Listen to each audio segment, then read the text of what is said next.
Welcome back to the storage bay build. Now in the last video you'll have seen did a bit of backfill there, and to be honest it looked pretty much complete. However, a few days after I left we had heavy rain. I mean a lot of heavy rain over several days, and when I returned this is what greeted me.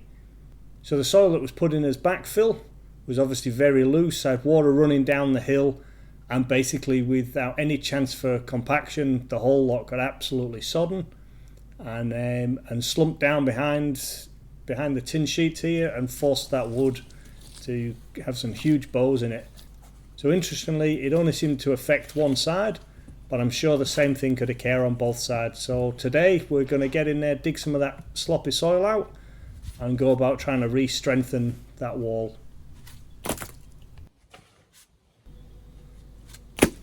So I guess there's a couple of things here which are part of the learning process, I had a 3 meter span between those posts.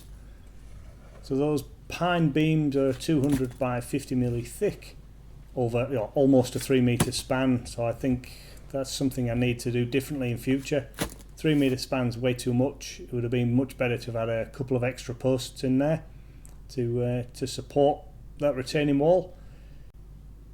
So it's worth noting that none of the posts have moved. They're all still perpendicular.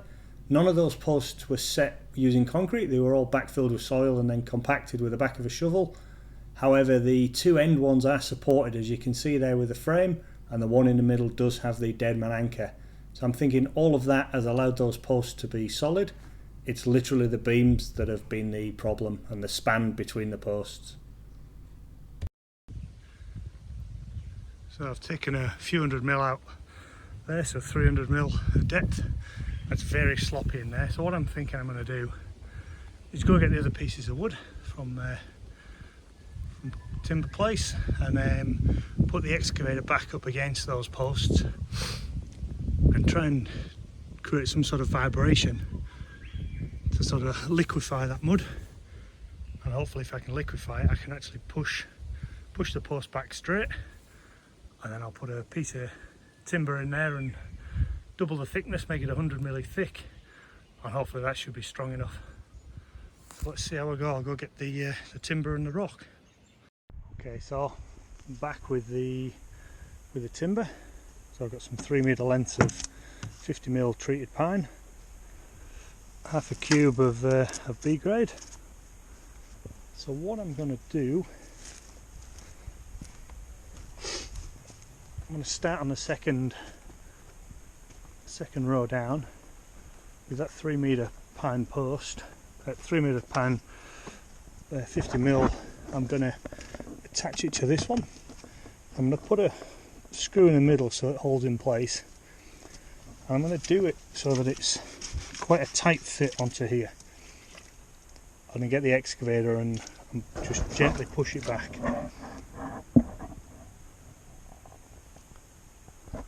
I'm hoping that I can get that middle one pretty flat quite easily without having to excavate much more.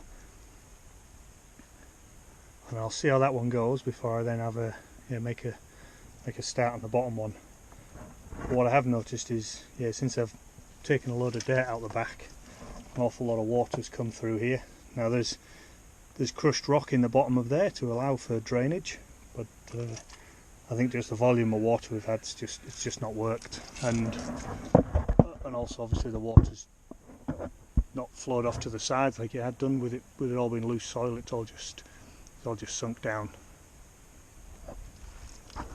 Let's see how I go. I just measured between the posts and it's 2760.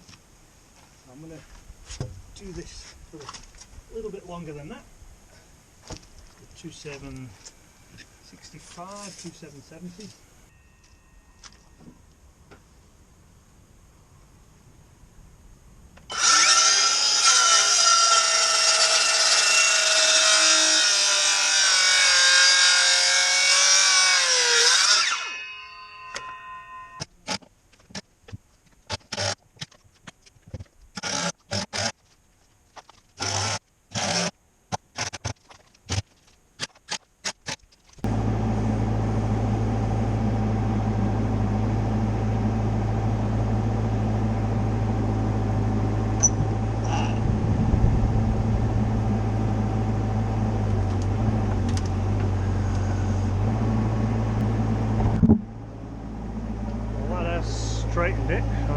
see with the tin there, it's made a few weird shapes. And I think once I put these screws in, that should hold it straight when I release it. Hopefully all that tin will go back into the shape that it was before.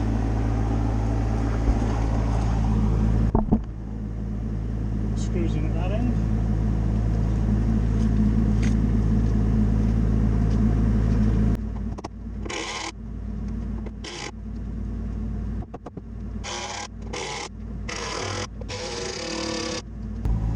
Those last screws, I mean this is a long way out. I might need to shave some more off here, see if I can hammer it in.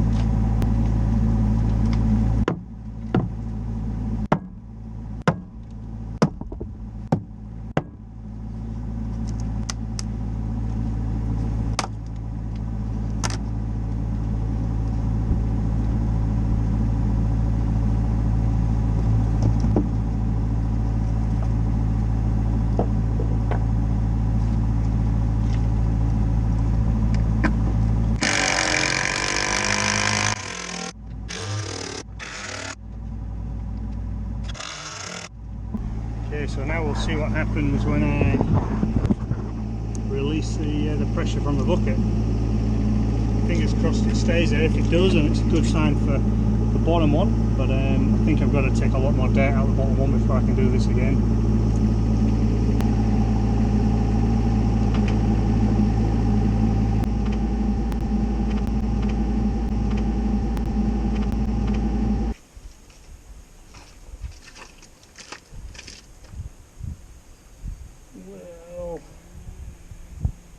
We're just taking on the tent shape, so I think what I'll do is I'll take more dirt out the back and try that again.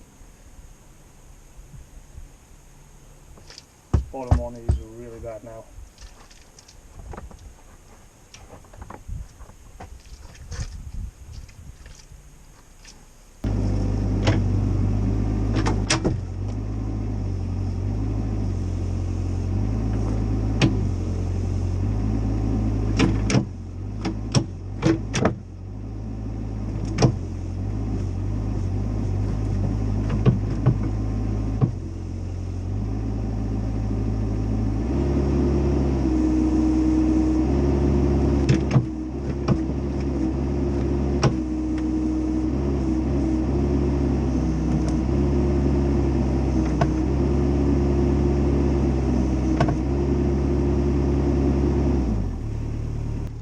Seems to have really straightened this up. Obviously there's a lot of weight taken out the back, so we've got to fix these two pieces of wood together securely and then put some weight back in and see what happens. But I think this is going to work.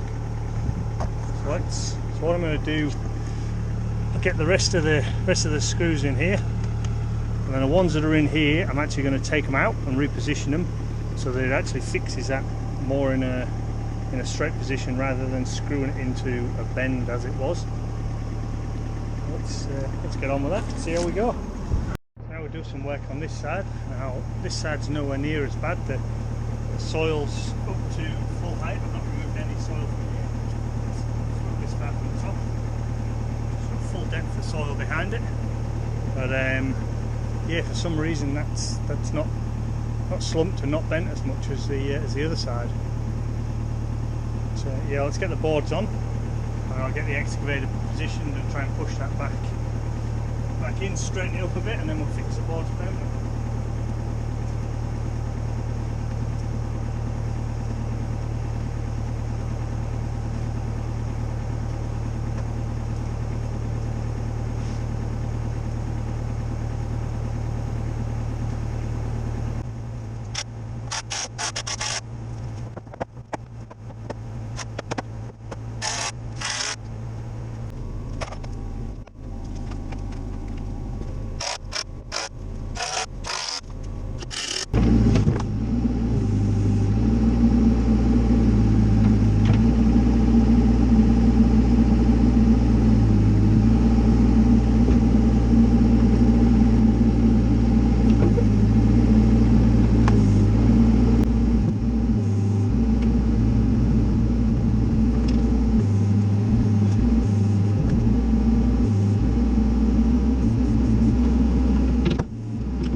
bottom's still got a bit to go, so I'll put the screws in the top and then we'll work on the bottom one.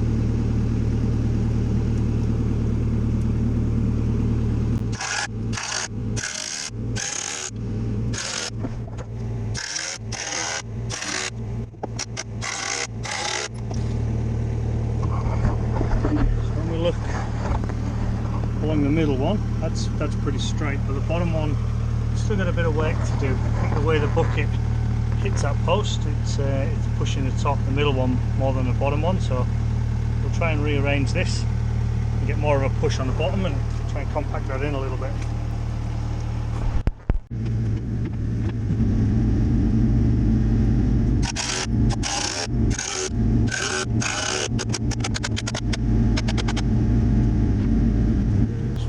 One more gap to close up now. Bit big though, to be honest. Let's see how we go.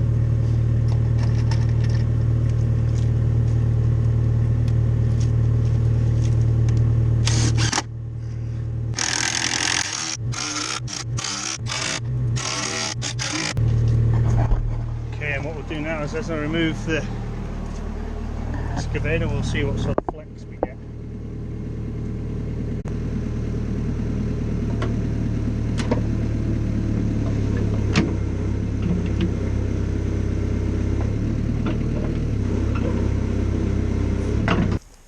Time to get these guides in.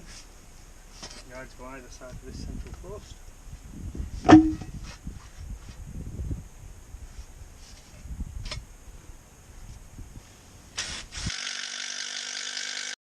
So how these posts are in, what I'm going to use them for, on this side where all the excavator tools are going to go, all the equipment, I'm going to actually, this 200 by 50, 3 metre long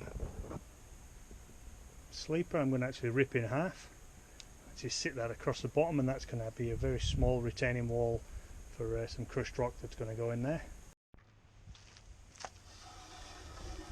So I'm just using a piece of 100 by 100 as a template, just to find the centre.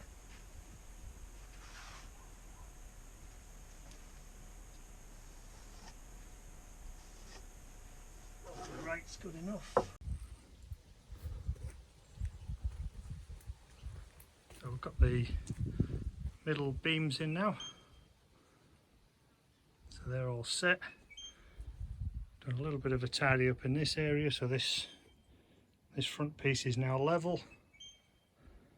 I'll start the process of backfilling this with crushed dirt or crushed rock.